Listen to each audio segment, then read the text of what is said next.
I have a passion for inventing vocabulary words based on what's happening around me, and sometimes if something first happened with a certain person, I'll use that person's name to describe the event, or maybe it happened in a certain city and I'll use that city to describe the event, and it kind of builds a personal touch to my conversations when I'm talking to somebody I know very well and they have a feeling for this person or this place where the event took place. It kind of it's kind of like how we sometimes say Hindenburg to mean the hydrogen explosion on the Hindenburg, instead of all the good journeys that it took.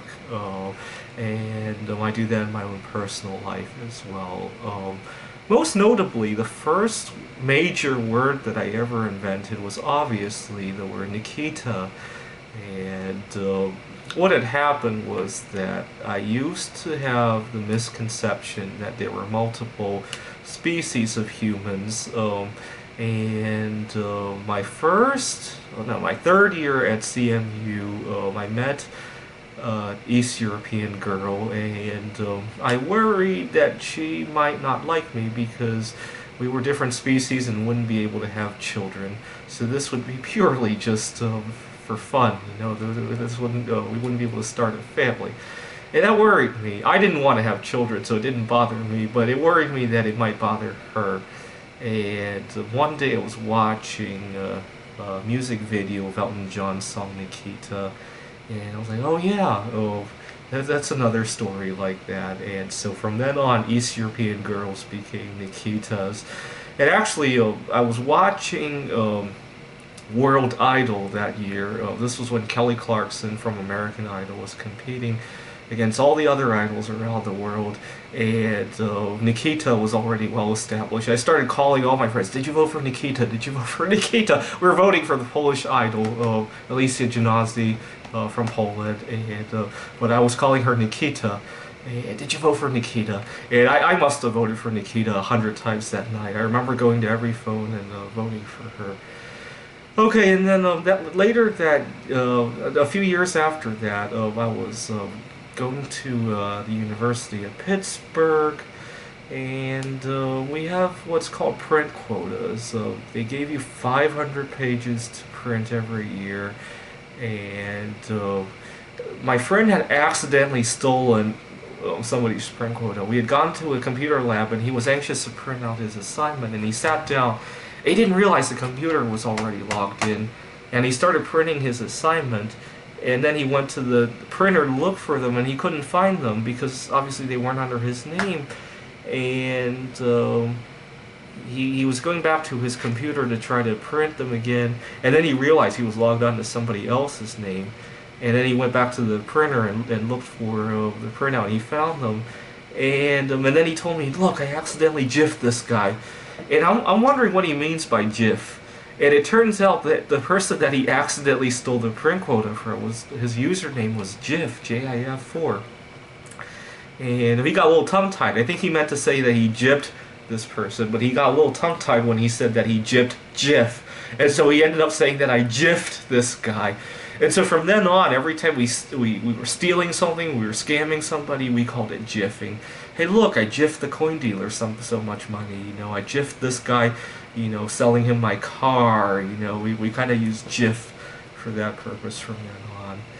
My first day at RIT, I had gotten a bike for the commute. I was living about a mile and a half away from campus, and to go from my apartment to the computer science building, you had to ride up this steep hill, and it was painful the first time I did it. But I was thinking about on the way home, I could race down that hill going really fast, and that was all I wanted to think about all day. And when we finally got out of class that day, I raced out to my bike, and I went down that hill going about 40 miles an hour, and I was like, well, if I do nothing else, if I drop out of RIT, at least I had a good experience riding bikes down a hill 40 miles an hour. We didn't have hills like that near where I was living. At least not in a parking lot. I definitely don't want to be doing this on the street. And that was my routine for many years, to painstakingly go up a hill and then race down I had a year and a half where I lived in my office, but that I would go grocery shopping and race down that hill as well. It was pretty much my second home for me. But eventually I stopped, and you know what got me to stop? I started writing computer games in 2011, and I started to worry if something were to happen to me, what would happen to the computer games? I didn't want to leave them behind. And so I became much more cautious in my life. I used to live very recklessly, racing down hills and making friends with unsavory people and just not taking good care of my health. And ever since I got those computer games that I don't want to leave behind, I've been much more careful about that. Oh, it's kind of like having children, if you will. The computer games are like my children. Um, what else have I done? My second year at RIT, I had gotten scammed by a coin dealer online. I paid him $185 for some coins, and he never mailed them. And I called my credit card company to charge it back. And then this coin dealer, his name is Mike, he threatens to sue me. He says he sent me such and such things. And it turns out, after I had charged back the coins, he sent me an advertisement in the mail, and he sent it with tracking numbers. So he used the tracking number from that package, but he made the mistake of using that tracking number, and the date was off by like 2 weeks. And it was scary, though. I mean, I was living on my own, and somebody threatening to sue me for, I think he said $3,000, because he wanted to add all these punitive damages and all that, and but it was all an empty threat. And ever since then, every time you scam somebody and then you say that you say that it was the other way around, they scammed you. We call it miking somebody. I mic'd somebody. Sometimes I also use the number 185. I 185'd somebody on eBay. I just got 185'd by somebody. And even though it was 8 years ago, it was just crazy. My first year at CMU, in college, I had a professor named Seth, and he apparently had a crush on my mom. My mom was taking me to the campus, and he was always stirring trouble just so we would go to his office so that he could see my mom. I don't know why he was fascinated with my mom. I've since learned that he's married and divorced 5 times, so that doesn't surprise me that he had a crush on my mom as well. Eventually, he gave me a C. And my mom and I were both upset. I worked very hard on that course, and I thought I should have gotten at least a B. And my mom didn't want to have anything to do with Seth from then on in. And every time we saw Seth in the hallway, she would tell me to turn around and go the other way to where we were going. And eventually, Seth came to me to quickly evacuate the area. I think because it's SETH, we called it stop and evacuate the hell out of here. That's what Seth meant. My mom would say, "Oh, Seth." We would quickly leave the area. And then 8 years later, when I was at RIT, there was a girl in class that I was nervous about, and I didn't want to see her outside of the classroom just yet. So I was telling my classmates to warn me if they saw her, to warn me so that I could turn around and go the other way.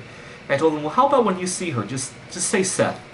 And they asked me, what the hell was Seth? And I told them about the Seth story, and I told them that it meant stop and evacuate the hell out of here. And then one day my classmate and I, a male classmate, we were looking at a poster on the wall, and we were looking at stuff, and all of a sudden he's saying Seth, Seth, Seth, Seth, Seth, and I hide in an empty classroom.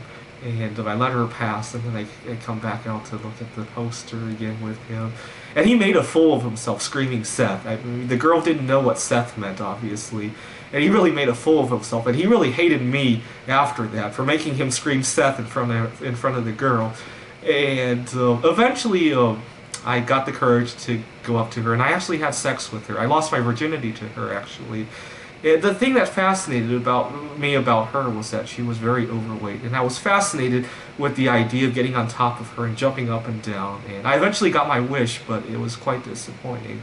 Anyways, I feel that these special vocabulary words give a personal touch to my discussions, and I encourage you to use them with me if you have any, and I'll be happy to respond with them as well. Thanks for watching.